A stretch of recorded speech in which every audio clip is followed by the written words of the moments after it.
Good evening, everyone. I'm Freddie Clairvaux. Thank you so much for joining us for a special edition of Watch Fox News. Tonight, we're focusing on the barriers people face when they have paid their debt to society. This special is entitled Second Chances, Locked Out After Lockup.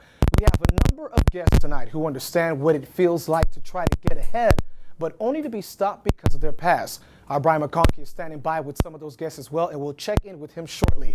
Well, that brings us to the story of a local mother working at a local Burger King. Many of you by now might have heard of Nykia Hamilton.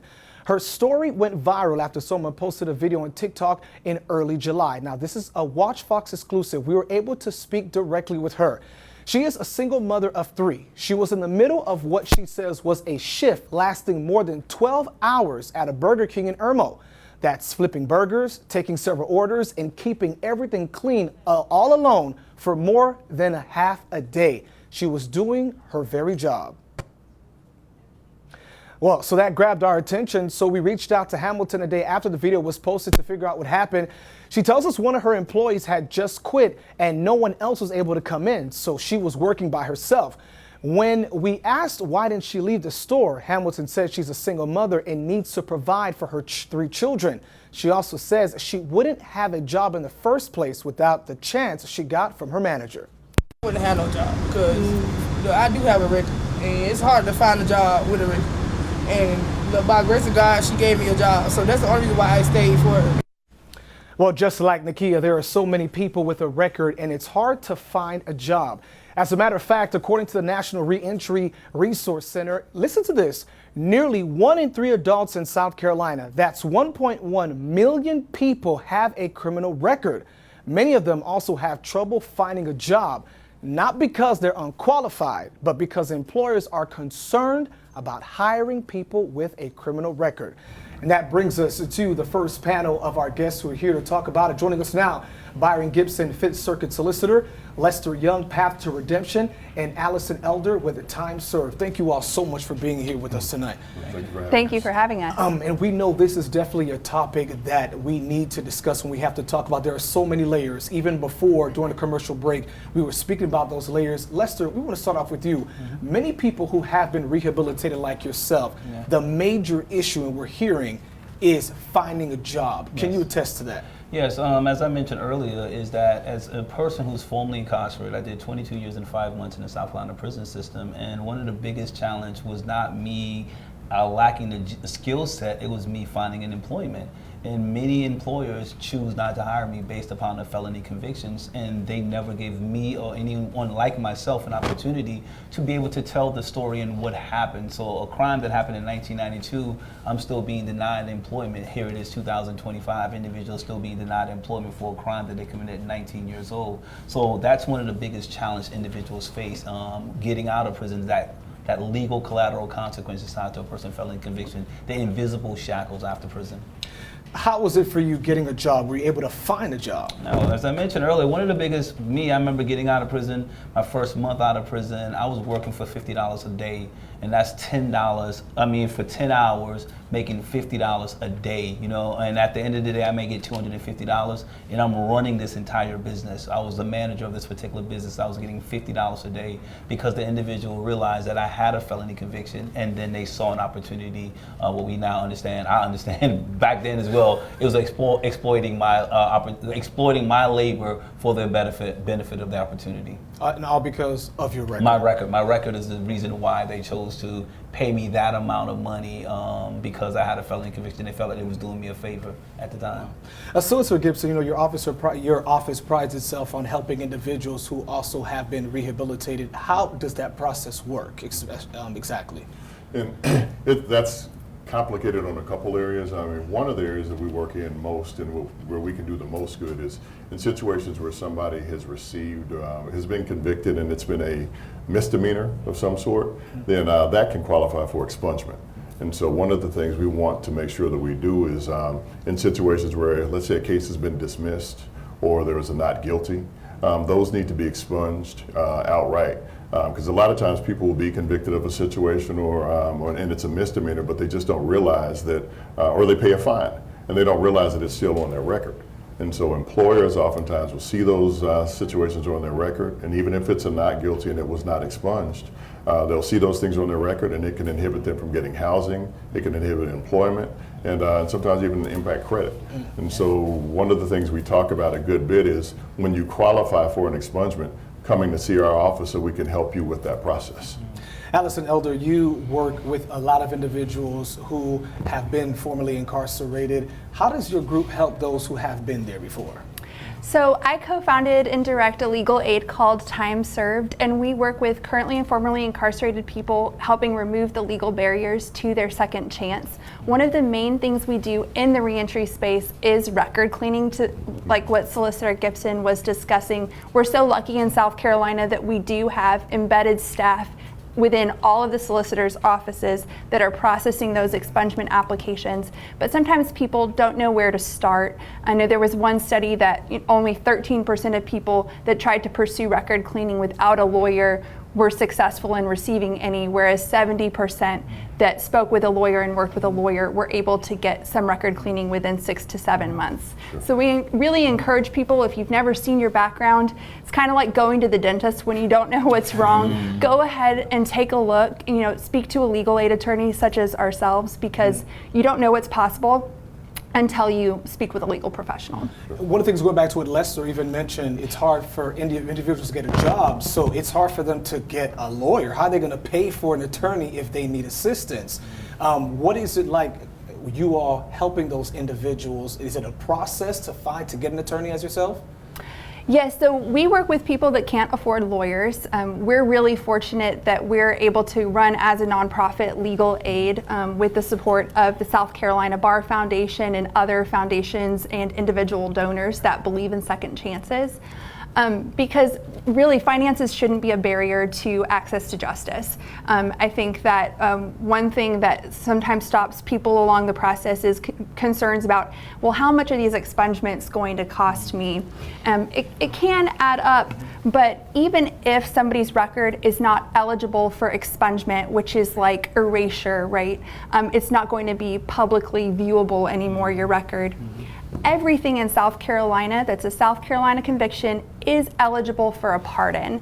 And so there is a special process for state's forgiveness that everyone can go through, and that application is $100. So $100 for what is a life-changing certificate from the Board of Pardons that will help somebody get jobs, housing, etc. A lot of topics there. Of course, we're going to have to go to our first commercial break, but after that, we are going to take a look at our forecast for this day, and then also our Brian McConkey is going to join us as well with some more guests as we are talking about second chances, locked out after lockup. Stay with us. We'll get back to our special here in just a moment, but let's get a check of our current conditions outside. 88 degrees in Columbia, feeling like 97. Earlier this afternoon, we were as hot as 95, which is at least a little bit cooler than the past few days, but still a very July hot day out there across the Midlands. Now, we have had some storms help cool some of us off at this hour. Not seeing too much rain. We have some storms in northern Clarendon County, a little bit of rain moving into Newberry County as well, but a bit of a lull in the Midlands for the time being. Having said that, between now and midnight tonight, we could still have at least some scattered showers and storms across the area. These will generally be moving from the north to the south. Again, by midnight, we should be done with that threat. And we're looking at a dry late night period, and tomorrow looking pretty quiet for us as well. If you're looking for a pleasant day, tomorrow is your best bet for a while. Only a 20% chance at rainfall, less humidity compared to recent days, which is a rare treat for us this time of the year. Don't get used to it. We're back to the mid and upper 90s Friday through the weekend, and the heat index will certainly return to the triple digits late this week as well. We'll have more of our Watch Fox News special coming up right after this.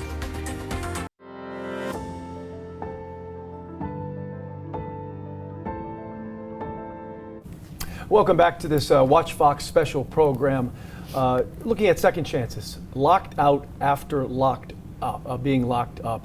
A situation where many people who are formerly incarcerated have a great difficulty getting back into the workforce, getting that chance that they are all looking for. We're joined here now in this segment by William Harrison and Savannah Grant. Both of you work in reentry. You work for the Bridge. Also, I have a ministry that is part of that. You're a licensed esthetician, but you also do peer support. You help Yes. people that are going through an experience that you've lived yourself. You've done this type of work now for decades. For decades. 21 years. Yeah. Tell us how the process works. When does it start? Do you reach out as someone's reaching the end of a sentence and you decide what? We decide that we want to give them an opportunity by interviewing them. The chaplain may send me an application and say this person would love to join your ministry. And we'll give them an application. I'll look over the application. I'll do a phone interview with them to find out whether or not they are qualified for our ministry. If they qualify, I'll send that information out to a couple other people that help me make that decision. Once I do that, they'll give me an answer back. I'll call the chaplain back, or I'll call the caseworker back, and I'll let them know whether or not we'll accept them. And the next step is linking them to an employer, and you have a database of people that you know you can trust to do that. Exactly. Yeah. We have a database of employers that say we'll hire them no matter what their charges are. So we'll determine, once we get them in process into the ministry, we'll make a determination on where they need to be, because if a person is working where they love working, they're going to do the job much better. So we try to get them with the employer that they're a better fit. Yeah. You had an experience where you would get the job, Yes. but you weren't necessarily able to stay on it. That was the challenge for you. Yes, that has been a challenge for me repeatedly. Yeah. So because I am just as impacted, I served 17 and a half years off of a 20-year sentence in the Department of Corrections. So with employers checking my background, it wouldn't come up Yeah. because it was so long ago. However, once I start the job and Someone finds out. someone finds out and I lose the job. Yeah. So what you did, you said, you know what? So I got tired of losing jobs and not being able to provide for myself. So I said I need to be my own boss. So I went back to school, and now I'm a licensed esthetician. Yeah. Yeah. And you help people in Yes. similar positions. Yes. Because you and know I- the experience. Yes, I do know the experience. So I also teach a pre-release class in 2 of the females institutions at Camille Griffin Graham and Goodman Correctional Institution. So I also help them find housing, resumes, employment, things of that sort. Yeah. And those are all things you're doing too. Exactly. Yeah. Yes. And to hear what she had to go through, though, where she would be on the job, doing well, it's got to make your heart hurt. And we have people do that. Yeah. We have people that get the job, they're doing well, and they do an in-depth background check on them, and next thing you know, they lose the job. Yeah. Is there anything that a group like yours can do to help in a case like that? I know you do a lot of work on the front end, but what about if the guy comes back to you with a challenge? Well, if you come back to me with Yeah. a challenge, what we'll usually do is we'll send them to what we call a vocational rehabilitation program, and they'll go in there and they'll do an evaluation on them and find out where will you best fit. And so they'll try to place them on a job as well. Yeah. Yeah. Yeah. And teaching that class, you know, that's got to be pretty rewarding for you. Actually, it is very rewarding, simply because for so many years I didn't understand why people would always come back. Yeah. And I didn't understand that until I got out. But my mindset was different from most individuals. I couldn't give up, and going back to prison wasn't an option for me. So I had to create my own job for myself. Yeah. Yeah. And for them to see that story, that's going to make a big impact on them, knowing that that's someone that came from the position they were in can get there. We're going to wrap up this segment. Savannah Grant, thank you so much. William, thank you so much. We're going to hear more from you later, but we're going to go to break right now. But when we come back, we'll go back to Friendy Clairvaux and the panel.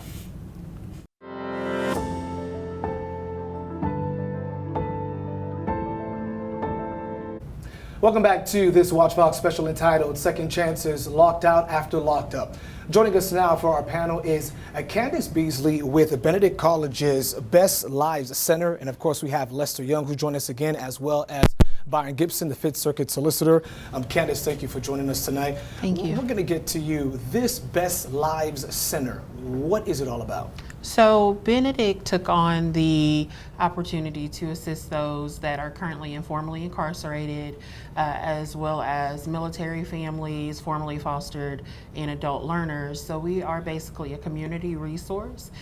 Being someone who was formerly incarcerated, I did 8.5 years in SCDC, and so to be able to come back and to provide the resources such as housing, information.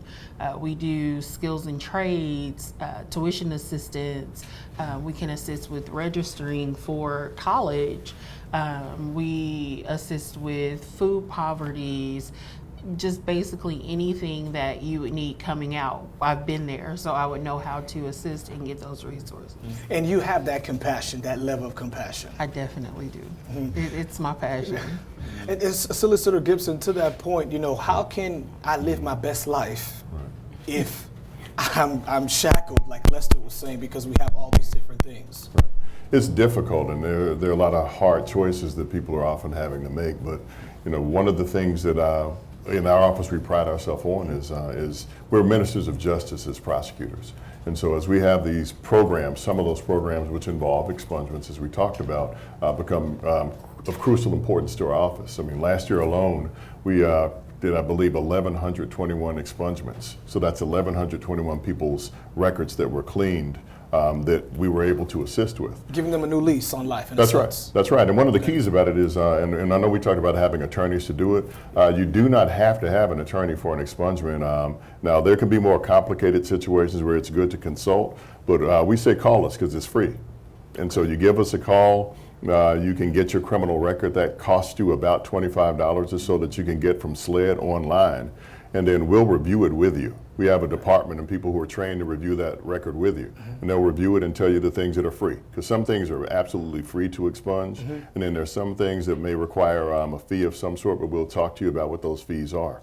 Oftentimes we'll have expungement seminars, and so, for instance, there's going to be one next week that Senator Tamika Isaac Devine is sponsoring over at Eau Claire High School. I think it's the 31st of July, and that's going to be an opportunity to learn about how the process works, what can be expunged. And sometimes there are vendors who will pay for, or nonprofits like the Rainy Day Foundation, that will actually pay for those expungements. And so we have those seminars multiple times a year. We've done them over at Benedict before. Over, I think, 300 or so people came, and we were able to assist many of them.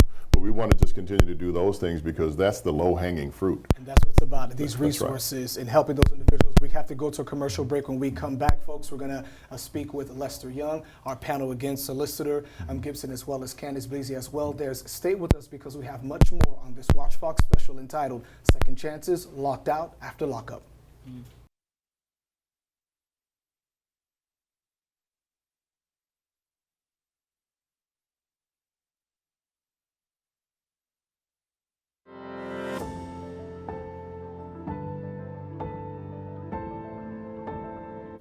Thank you once again for joining us for Watch Fox's special entitled Second Chances, Locked Out After Lockup. We've had the opportunity during this newscast to talk to a number of guests, formerly incarcerated individuals, and to give out information and resources for those who need it. Of course, this is a subject that is near and dear to us, so we wanted to bring that to our community.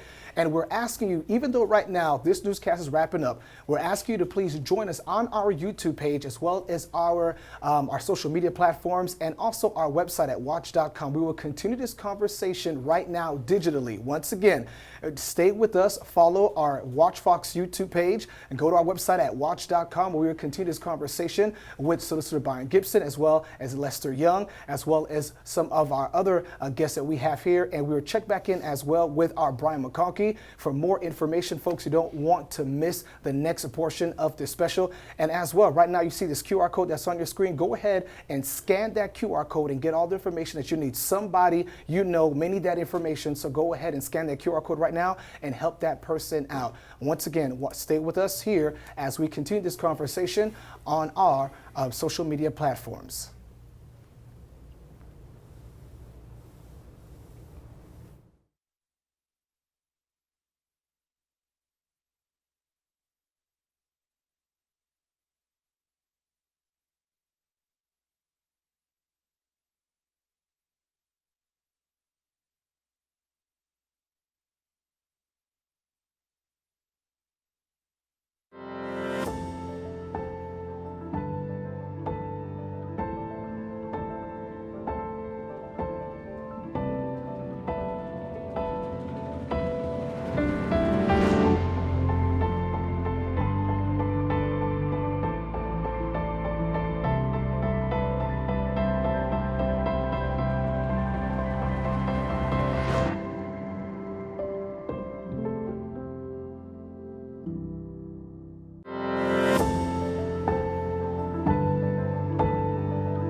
Thank you so much for joining us for this Watch Fox special on our digital platform, where we have this special entitled Second Chances, Locked Out After Lockup. And this focus of this conversation is to bring light and resources to those who are formerly incarcerated and understanding the barriers that these individuals face. We have a number of guests that we'll be speaking to at this hour, and our Brian McConkey will also join us with a panel of guests as well. And right now, of course, welcoming back to this special, we have Fifth Circuit Solicitor Byron Gibson, as well as Lester Young, who is the founder of Path to Redemption. Thank you all so much once again for staying. We know it's been a long time here, but we appreciate you all so much for staying with us to continue this conversation digitally. You know, Lester, I want to start back out with you here. You know, we've been speaking about the different resources that are available, about individuals trying to get back into society. You may have those individuals who say, this person, yes, they served their time, but the nature of the crime, they shouldn't be back enjoying the fruits of life as other individuals. What do you say to that? That makes me look and step back a minute, right? Because I'm a formerly incarcerated person who was convicted of murder, did 22 years in the South Carolina prison system, but that does not define who I am at this present time. I'm a man who is an entrepreneur, a husband, a father, someone who's committed to transformation. And for someone to say that I don't deserve that opportunity, the reason why we created a criminal justice system, we call it justice, is that when we sentence a person and that person has completed their time, that means that that system has rehabilitated that person, and that person should now be able to walk back into our society and be able to begin his or her life. And so if we believe in that system, then we have to believe in second chance, meaning that once that person is done, that person should have an opportunity. But unfortunately, that's not the case, because as I mentioned, the invisible shackles are still tied to that person that a lot of people don't really see, but they're there with us, which is called that scarlet letter, formerly incarcerated individuals. And give us examples of some of those invisible shackles for those who might not even understand what you're talking about. Yeah, well, we call them collateral consequences. Nationally, it's 48,000. South Carolina, roughly about 1,400 collateral consequences. When it ties down to employment opportunities, housing, occupational licensing, SNAP benefits, even as an entrepreneur, certain insurances or loans are not even given to an entrepreneur who starts a business because they have a felony conviction. Life insurance, some individuals apply for life insurance and they're not able to get it because when they do a background check, they say that that person has a risky behavior, so they're not able to even get life insurance. So those are some of the examples of what they call legal invisible barriers that every state has put in place. And these laws have been in place for the last 20, 30 years and no one is thinking about them now. And now, unless those have been impacted or you have a family member that's been impacted by the laws. And speaking of the law, so that points to you, Solicitor Gibson. Obviously, there are certain things you can and you cannot do. So speak to that, those invisible shackles. How can people move forward when you have those invisible shackles? It's difficult, but the best thing is education, community, you know, so that we can have these conversations, because when you talk about these shackles, the things that can change or laws can change, but it requires, you know, people to be active with their representatives and to start talking a little bit more and shining some sunlight on to the issue so that some of these shackles can possibly be removed. It's got to be done legislatively. And so that's where, you know, having people who understand, who are like-minded, who understand the benefit that this segment of the population, this formerly incarcerated segment of the population can bring. There's a lot of brainwidth and bandwidth that's there. There's a lot of man and woman power that's there. You know, folks have, you know, made a mistake. They've paid for that mistake. So let's not keep setting them further and further behind the 8 ball. Let's give them opportunities to have this American dream that we say is attainable to everyone. And Lester, one story that stood out the most, you mentioned earlier that you had to get a job and $50 a day. Yeah. What has that path been like for you from going from there to now you're an entrepreneur? I mean, it was a test. It was a test for me, my resolve, but as I mentioned to you, because I made the investment while I was in prison, even though because I had a violent crime, I was excluded from most of the programs, I still made the personal investment in myself. So I saw that $50 job as an opportunity for me, right? Most people don't have that opportunity, but I saw it as an opportunity. It's not fair that anyone comes home from prison should make $50 a day. And when I was in prison, I was making $7.25. Right here, as I come home from prison, and I'm making less than that right now. I mean, at that time, because individuals saw me me with that scarlet letter, having a felony conviction, see that and wanted to exploit that by paying me $50 a day. Solicitor, again, your office, some of the resources that you all offer, you talk about expungements and you talk about some other things as well. Correct. Now, is there a particular restriction on it? Is it for all convictions? No. Expungements are going to be for nonviolent. Well, let's start over. So expungements will be for misdemeanors, is what we're talking about. And so the thing there is that oftentimes there are people that have a series of these convictions, even if it may be a domestic violence situation. There may be a failure to stop for a blue light, some other things that are 30-day offenses and less.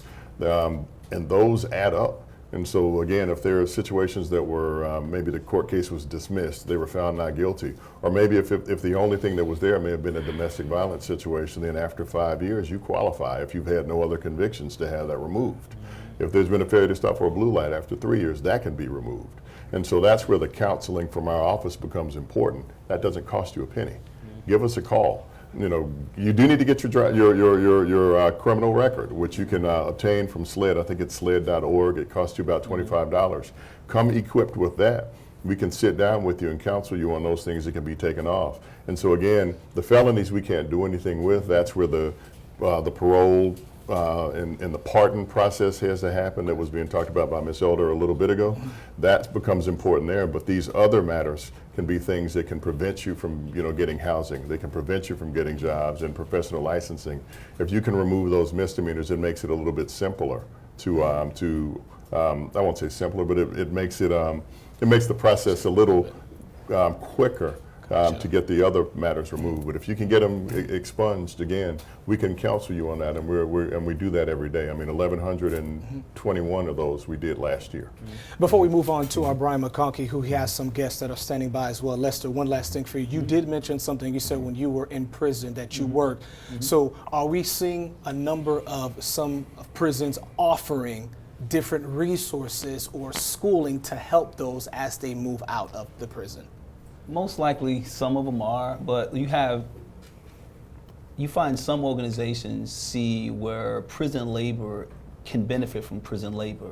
So some organizations and businesses are now putting in their businesses into prison, and they're being able to no longer have to pay for a lot of the labor costs and all that stuff. They can pay the bare minimum of $7.25, which this job may be $25 in the world. They're now bringing it into a prison, and these individuals are now being still underpaid, even though they're making it $7.25. The job requires $25 for it, but because they're in prison, these companies are seeing an opportunity to get it for a lower cost, and now they're taking jobs out. And these same jobs that we worked in prison, when I come home from prison, I can't apply for the job. Just like I tell people, you look at the State House today, and you'll see a person walking in a brown uniform around the State House. That person, when they get out of prison, they can't go back out there and apply for a job. You know what I mean? So we've seen that the labor of people who are incarcerated, we can exploit that labor even while they're in prison. And when they come home, the same company I work for in prison, I'm not able to apply to get a job with that company. So we have to change that whole paradigm shift with that. If I'm good enough to work in the prison for you, why can't I apply for it when I walk out of prison? I see what you're saying. Of course, we are continuing this conversation with this Watch Fox special entitled Second Chances, Locked Out After Lockup.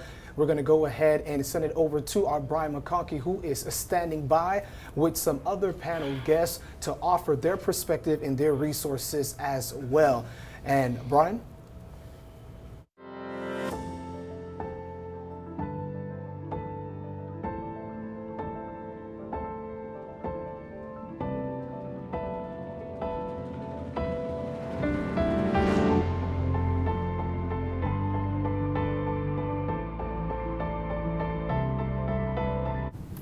Thank you, Friendy. Back over here, we're talking to William Harrison and Savannah Grant. We heard from you not long ago, but some of the topics that were just being discussed over there by both Lester and the solicitor, you both have expertise in housing. It's a difficult thing for someone as they're transitioning back in. We didn't touch upon that in your previous segment. Where do you come in helping people get into housing? Well, like you say, it's a very difficult situation because they do a background check. And if their background check come back that they had a felony, they can deny them housing, and we see that a lot. But I have a few people that that do real estate housing that I can call and say, hey, I got a couple of people that need some housing, and they will accept them. So I've got out and done my homework. I went out and what we call beat the bushes a little bit, and I've got a few housing people that will take some ex-offenders. Very few. Like he was saying, it's a difficult situation because nobody really wants to give that opportunity to these guys. But we do have some, and I must say it's changing. You know, I see the process of doing it for 21 years. I see where we're getting more and more people that are willing to give people a chance. So it's a positive there. Yeah, yeah. I would imagine that's you teach the class at some of the women's institutions. Yes. For those getting ready to transition to the outside again. I know this is probably part of that process, talking about housing. You told me something during the commercial break, though, that was so troubling to me. You said that you had to deal with issues of identity theft yourself, and you have to teach women that this could happen to them. Yes. And you're going to have to wipe all that clean before you transition out again. Tell me a little bit what happened to you. So, during my incarceration, my identity was stolen. My credit was ruined. Someone had gotten apartments in Richland County under my name and all sorts of stuff. So I knew that the value of money wasn't what it was before I had left. So I needed to have good credit. So I wrote Equifax, TransUnion, Experian, just to see what that looked like on my credit and what I needed to do once I got out. So now going back teaching my pre-release class, I offer a credit builder's list and the steps to remove those inquiries off of their credit report. Tough situation, to be sure. Now, you recently relocated to North Carolina from South Carolina. Yes. The reason for that, you find it to be easier in the state of North Carolina. They're more hospitable. Yes, it has been, and that saddens me because I love South Carolina. This is home, but it wasn't treating me like home. So I definitely had to relocate so I could provide for myself.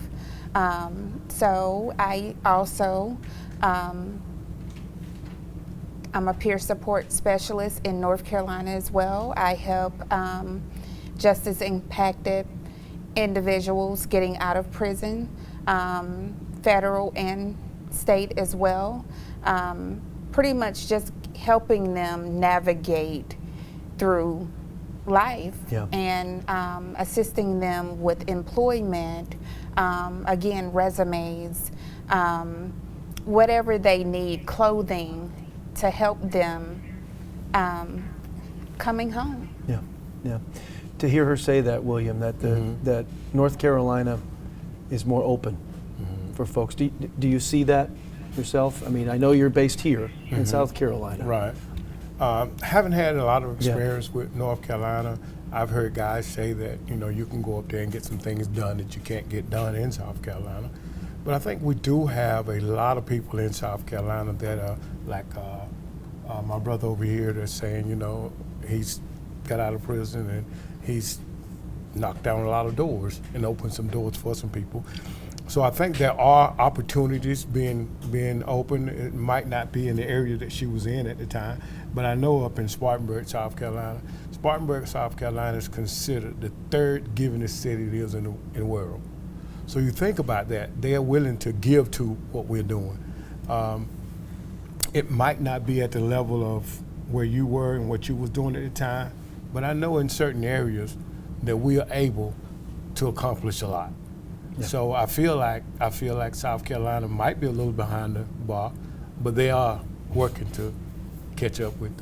They're trying to move forward. They're trying to move forward. Exactly. And you told her, you heard her tell her story too about what she had to deal with in terms of identity theft. You too, when you're helping people, when you're interviewing them, you're trying to get some basic things done in a lot of cases too. Trying to get credit reports done, trying to get some of the things. Tell me a little bit about that process where you're just maybe even trying to help someone get an ID again. Right. Well, I give all the glory to my Lord and Savior Jesus Christ, who leads me and guides me in helping people. I myself had to work on my identity when I got out. Didn't have identity theft taking place, but I still had to work on some things that I had to write to different credit bureaus to get taken off of my file. So I help my guys do that as well. And we've got several other entities in South Carolina, in Spartanburg I should say, that will take them in, like the Fatherhood Coalition, different other entities that will help them get these things taken off their record and get them to a point where they can move back into society and do well. Yeah. Savannah, with the teaching you do, do you have some success stories that you've been a part of so far that you can think of? Some of these women that you've helped? Yes, I do, and it's very gratifying because I don't want to see them go back. Yeah. I believe if you change your mindset, then you can change your future. It starts with the mindset. Yes. No matter how many times I've been denied or let go from a job, did it hurt? Absolutely. But I know I had to keep going. And I had to exercise my faith. Without God, without knowing His promises, I wouldn't be able to have overcome those obstacles. I know that speaks to you for sure. It does, and that's one of the things that I believe, as an executive director of a ministry, where I have to make the decision on these guys that are coming out of incarceration, I have to be prayerful. I have to believe that Jesus Christ is going to lead me and guide me and help me make those decisions that need to be made, because these are critical decisions that have to be made for people that have been incarcerated. They have to have had some kind of change take place in their life. The brother earlier was talking about how, rehabilitation needs to take place in that system, the prison system, in order for a person to get rehabilitated. And I think that a lot of that takes place with the Christian ministries, the different ministries that are inside the prison that these guys are going to help them make these decisions on what they need to do. And that's why, we're a faith-based ministry. We believe that if a man has given his life to Jesus Christ and he's decided that I'm tired of being tired, I'm ready to go forward and do what's right, well, that man I can put on my list. I can say, this is a man that I'm gonna try to help because he's willing to take that step to help himself. So. William Harrison, Savannah Grant, thank you so much. We're going to wrap up this segment of Second Chances Locked Out After Lockup. We're going to go to a short break right now, but we will come back and we'll be speaking with, we'll be hearing from Friendy and the panel of guests.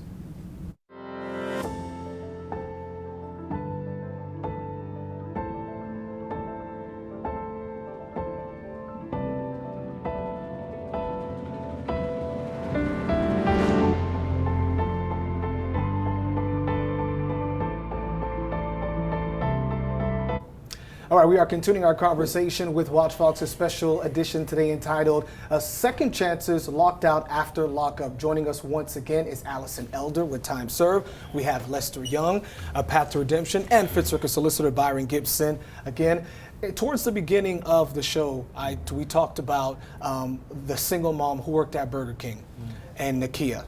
She mentioned Nykia Hamilton. One of the major issues that she had was that people online were telling her, just quit and just go home. And she said, no, I have to work to support my family. And also because of the fact that she had a record and her manager took a chance and gave her the job. So speak to the aspect of someone being afraid of hiring someone with a record. One of the things, like when I walked out of prison in 2014, I took on the mission to educate companies around WACH removed off of the application, have you been convicted of a felony, what we call ban in the box. That happened in 2018. We was able to move this along in South Carolina. Columbia, South Carolina was the first place that passed it under Mayor Benjamin to remove that application. And what we started realizing is a lot of people all have a subconscious bias and prejudice and fear. So what we started doing was hosting these job fairs with employers, educating them about what are some of the barriers and why address the fear. And a lot of it come, as I mentioned to you earlier, language. Many people just, when you attach ex-felon, ex-con, that's a dehumanizing language that says this person's a convict, he will never change. But when we say formerly incarcerated people, justice impacted individuals, now we started humanizing them. So what we started doing is using my lived experience and experience of others to educate employers about humanizing people and speaking about these barriers. A lot of these HRs don't understand the barriers. They don't know. They just been a policy been in place for 20 years and no one never challenged it. When you have now an untapped pool of individuals who are transitioning out of prison that we see help wanted ads everywhere, and you have over 600,000 people transitioning out of prison every year, why not tap into that? So what we do is educate them about this. Because right now we have a shortage of companies looking for people. Why not? Let's change these policies. And it may start down with educating them about what is the fear. Let's address the fear and begin that process. And we're seeing that now moving forward. As I said, Columbia, South Carolina is one of those first cities that actually passed that ban in the box policy at that time, and it's still in act right now today. Alison, what are you seeing when are people coming to you and saying, hey, I want this job, but I'm afraid they're not going to hire me, or if an employer is saying, I just don't want to risk it?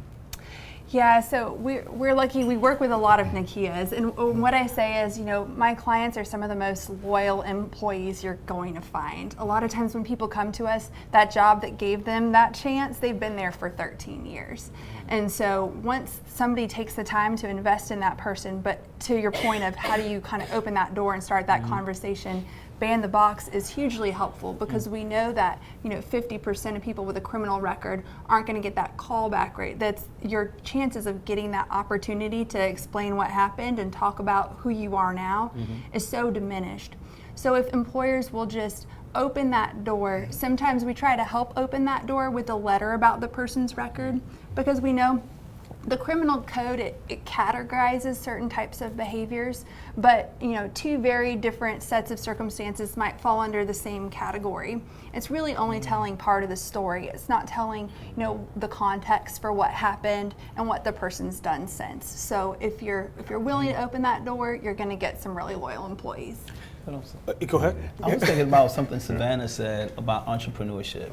I think that for me, what I'm learning is my lived experience as a formerly incarcerated person, leveraging my lived experience to be able to create a space for employers. Now I do consulting work, educating employers about why it's so important. And now we're seeing across the country peer-to-peer support specialists, meaning people with lived experience, how valuable we are, right? So even thinking about rehabilitation programs, no one inside of a prison can tell me how to prepare for life after incarceration after 22 years if you never walked in my shoes. So having that lived experience, I think that the Department of Correction and our communities have to start validating this experience, right? Our lived experience. And I'll say this too in closing, is that you think about me, I served 22 years in prison, and let's look at it as a business. The Department of Corrections, taxpayers of South Carolina paid over $35,000 a year for one individual. So they paid for 22 years of me to being incarcerated. So now here it is, I'm walking out into this world. The money that you paid, we say almost $1 million that taxpayers paid for me to be rehabilitated. I walk out, you mean to tell me you don't want the return on the investment? The return on the investment is that's a different way to look at it. Wow. Leveraging my lived experience, I've successfully navigated, people successfully navigated. Let's leverage that. That's a business model. So I'm just always telling people, let's look at it not just saying get a job, but there's some people that are true entrepreneurs, and we have to support them as well. Really quick, Solicitor Gibson, your comments to that and just your reactions to employers who are fearful of hiring individuals with a record. I mean, you have people like Lester who are here who are there to help you vet and talk to people and understand kind of what the backgrounds are. I think the conversations need to be had. because oftentimes, I mean, there are mistakes that people make early in life, and they're going to follow them the rest of their life if they're not able to legally kind of work through some of those pitfalls. And so, for instance, one thing we talk about that I haven't mentioned, I mean, youthful offenders. I mean, that's an issue that comes up a good bit. People who are under the age of 25 who oftentimes are convicted of crimes. The statute is built so that once you've finished the sentence, come off of probation, if you go 5 years and you're not rearrested and you get in no other legal entanglements, that's something that can be cleaned off your record as well. And so, you know, with those types of matters that happen, conditional discharges, first drug offenses, all of those things can come off. But to speak to the point of people who have been incarcerated and working, we just have to ask, employers you got to talk to people. We talk about building communities here in Columbia, here in the 5th Circuit, Columbia, Kershaw County. You got to talk to Lester. He's here. He's been boots on the ground doing this for years. And what he's trying to do is move this forward. There are many people like Lester, but Lester's a jewel here in our community. And we need to be talking to him and find ways, if you're companies that are looking to do better, find ways so that you can learn a little bit about what the process is, have the conversations, because there are lots of people who want to work, who've learned their lesson. They're not going back down that road, and they need the opportunity. And so let's invest in them, because the truth is if you're not employing people, if you're not giving them opportunities, and you're limiting their ability to find jobs where they can take care of their families, what options are you leaving them? Let's have that question. And we're going to end it right over there. Of course, we're going to have a quick break, and we'll be right back after this special edition of Watch Fox, Second Chances, Locked Out After Lockup.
So the spread of Fox 27, right? All right, everyone, welcome back to this special edition of Watch Fox News, our special entitled Second Chances, Locked Out After Lockup. We're getting ready to wrap up this special segment. We've had a number of panel guests who were here. Brian McConkey had some panel guests as well. And so we're bringing back Candice Beasley with Benedict College's Best Lives Center. And again, Lester Young, as well as Fifth Solicitor Byron Gibson. And Candice, you mentioned about Benedict College's Best Lives Center. How can we get in touch with you all? You can. I answer phone calls, emails. People have found me on Facebook. Any way that they reach out, we actually go into the institutions as well. So we start our process there, and it follows us on their journey home. Okay. Lester, you have been a wealth of information, a wealth of knowledge, and especially from your experience. Yeah. There is an event that's taking place next week. Talk to us about that. Senator Tamika Devine and a few of the partners are coming together to put together a resource fair, a job fair for those who are formerly incarcerated, as well as individuals seeking for employment. It will be at the Eau Claire High School, July the 31st from 10 to 2. This will be an opportunity for individuals to come and seek employment, learn about pardon applications, expungements, and get some of the resources that are available in the community that can possibly help them in that process of transition forward. Solicitor Gibson, as we close out, any final comments that you would like to make? I'd just like to thank you guys for what you're doing here at Fox, because one of the things we always talk about all the negative things that are happening in our communities, but we need to be highlighting the work that's being done here, because this is rehabilitative work. And these are the things that are actually going on in communities that it's keeping communities alive and giving people hope. And we need to talk more about the hope and the positivity and the opportunities that people are having to do better. And we need to talk more about that than some of the shortcomings that we have sometimes. Candice, for final statements, Candice? I would just say there are resources available, especially if you are someone who has re-entered into society. Take advantage of every resource that is available. We all deal with each other in some type of way. If we don't have it at Benedict, I normally can get you to someone who does. So we just really all work together. I've worked with Lester and Savannah and just different groups. Lester, final word? First, I would say thank Fox 57 for seeing the value in this, and then for those who are men and women who are inside the Department of Correction and getting the chance to see this at some point, I will let them know that hope is at the end of the tunnel, that they can continue to believe that we are an example of what redemption looks like after incarceration. And then for employers that are looking for that opportunity, let's have a conversation. Let's contact me and let's have a conversation about how we can create a more inclusive work environment for those who are formerly incarcerated, and see how we can leverage their voices, their lived experience to be an asset to the community through employing them with that opportunity. We cannot thank you all enough for being part of this panel. We also want to thank our Savannah Grant, who was also part of the panel, and Williams Harrison as well, our Brian McConkey, who was there speaking with them. And of course, to everyone who took the time out to watch, we want to remind you again to scan the QR code you see on your screen right there. It will send you directly to all the resources that you need. If you know someone who needs some information, or if you are trying to re-enter into society, this is definitely a first step in a place for you to get all the help that you need. Once again, we want to thank you so much for joining Watch Fox's special edition entitled Second Chances Locked Out After Lockup. For more information, visit our website at watch.com.